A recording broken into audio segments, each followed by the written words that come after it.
Hello, I hope everyone has been having a good week. I hope everyone will have a good Shabbos. It's supposed to be a rainy Shabbos, but if you can make it to Shul, I look forward to seeing you. This week, we are adding groups for our children, for boys and for girls, separate groups for grades 3rd through 5th grade. The Tat Shabbat and kindergarten through 2nd grade groups have really been a great success. We want to thank Lisa Chikia Rabinovich for overseeing it and for all of the parents that have been volunteering to help. And again, we're excited to be adding that older age group this Shabbos, and hopefully whoever will be able to come and make it will enjoy the youth program, the davening, and everything at Shul. One of my favorite scenes in the entire Torah is at the very end of this week's Parsha, Chayei Sarah. Vayetze Yitzchak lasuach basadeh lifnos arav. In so few words, the Torah captures so much.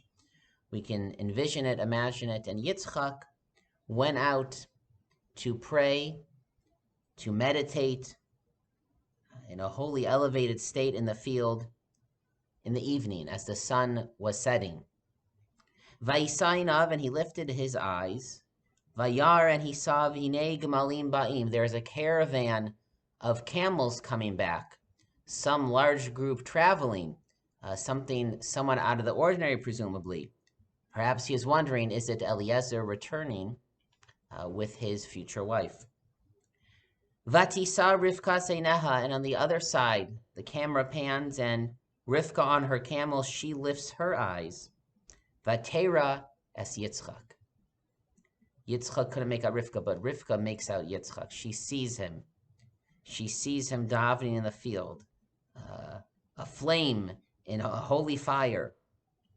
Vatipol me'al hagama. And it is such an impressive sight. She is overwhelmed. She either falls off her camel or immediately is stopped in her tracks and dismounts.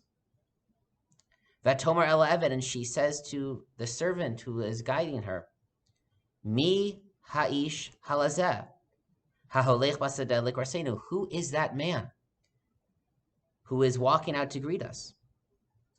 Vayomer ha'eved, and the Eved says, Hu Adoni. That is my master. Vatikach hatzaif vatiskas. And Rivka takes her veil and covers herself in an act of modesty, again, of overwhelmed in the sight of this tzaddik davening in the field. She asks, who is this man? And Eliezer, according to Rashi, the Eved responds, Hu Adoni, that is my master. We read that as him saying, that is Yitzchak. But he does not say, that is Yitzchak. He says, that man is my master. Now, what does that mean? When Eliezer says, that is my master, to whom is he referring? Throughout the entire Parsha, Eliezer refers to his master many times. He is referred to as a servant of someone many times. And that person is Avraham. He was the servant of Avraham. Avraham was his master. Yitzchak was the son of his master. Eliezer should have referred to Yitzchak as, see that man, that is the son of my master, the man whom you will marry. But that is not what Eliezer says. He says, that is my master.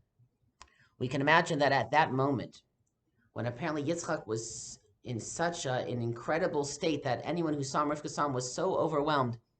When Eliezer saw how Rivka saw him, suddenly something changed in Eliezer's mind. Until that moment, Eliezer was the servant of Abraham. And Yitzchak, even if by now he was an adult, 37 years old, according to the chronology, he was the son of the master. He remembered Yitzchak as being a young boy and as growing up, a baby when he was born.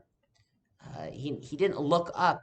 He didn't have the same reverence and awe for Yitzchak as he did for Abraham. And even though by this time Yitzchak had grown to an incredible spiritual person, but Eliezer still looked at him as that little boy. But when he was returning now, when he had been gone for weeks, months on this trip, and he's returning, and suddenly when he sees, he can see through the eyes of Rivka, he sees Yitzchak in a new light. He says, wow, you're right. Who is that man? And now something changes in Eliezer's mind. He says, that is my master. So they switch. Eliezer now is not the servant of Abraham or only the servant of Abraham. He's a servant of Yitzchak. He realizes that with Rivka returning home, Yitzchak is transforming into the Baal HaMasorah, and into the one who will be the leader of the family and this mission. Vayomer Eved Hu Adoni. he is my master. It was at that moment that Yitzchak became Eliezer's master. It was at that moment how Eliezer saw Yitzchak was transformed, was changed. One lesson to learn from this is that sometimes we need to pause, take a step back, and think about how we see people. And maybe realize we need to change how we see them. We're still stuck in how we see them, whether it's still seeing them as young children, whether it's still unfortunately seeing them in a negative light, whether it's a Torah teacher or someone else who we didn't think we could gain much from, but now we realize we can. We always have to occasionally make sure we're not stuck in the past and how we see people. And similarly, how we see things, we always have to experience the world with open eyes, to not just assume and think of things as we always have, but to have an inquisitiveness, to have an openness to suddenly see something in a new way, to discover something new. Something may seem old and boring. Maybe it's davening, maybe it's shul has become routine, but to come with open eyes and find something new in the davening and the people around us. Uh, Otherwise, everything becomes old. Eliezer in this moment had a transformative moment and realized that he had been missing. He was wrong in how he saw Yitzchak. He was trapped, stuck, and seeing him as a little boy. Suddenly, he had become his master. And hopefully, all of us will continue in our lives and find something new, find something fresh, be open to seeing new insights in the world and the people around us and the things around us, to grow from that, to find new joy and excitement in such a perspective, and find even more reasons to thank Hashem, to be appreciative of all those around us, and to continue to grow to greater heights. Good Shabbos, everyone, and Shabbat Shalom.